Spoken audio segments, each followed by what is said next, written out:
Particles P and Q of masses 10 kilograms and 8 kilograms are attached to the ends of a light, inextensible string.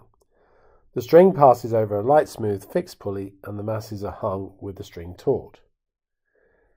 Now, these modelling assumptions, like inextensible string, light string, smooth, fixed pulley, and so on, mean that the tension will be the same throughout the string, and that when the particles start to move, they will accelerate at the same rate.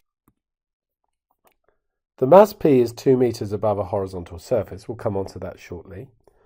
The system is released from rest. We want to find the acceleration of the system and the tension in the string, and those two things can be done first, and we'll worry about C and D in a moment. So let's look at A. And before we do that, we know that the weight here would be 10G. The weight here would be 8G. There'll be a tension force here and a tension force here, and of course those are the same as discussed because of the light inextensible string and the light smooth fixed pulley. This mass is clearly greater, so the system will start to accelerate in this direction. P going downwards, Q going upwards. So if we just look at P, the resultant force here is 10G minus T.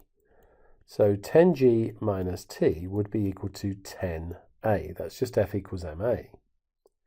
Could call that equation 1.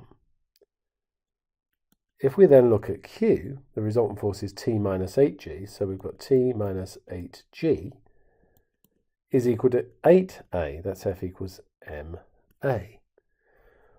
Now, if we add those two, the T will cancel out. We've got a minus T here and a plus T here. So if we add 1 and 2, so I'm going to equation 1 and 2, I'm going to add them. 10G minus 8G, that gives us 2G, equals 18A.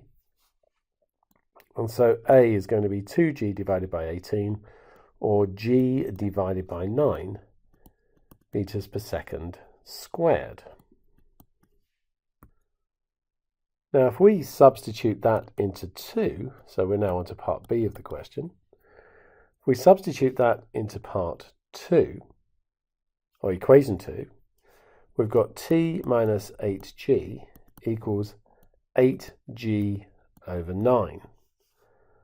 So T is going to be 8G plus 8G over 9. Well, 8G is 72G over 9 plus 8G over 9. So T is going to be 80G divided by 9 newtons. And I'd probably leave it like that. We could cancel it by making G equal 9.8.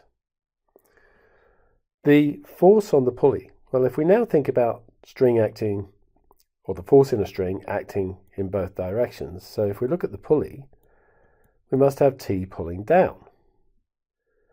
So on the pulley you've got 2T, so it must be 2T pulling up. So the force on the pulley is just going to be 2T, which is 160 G over 9 newtons. Finally, the time taken for P to reach the horizontal surface.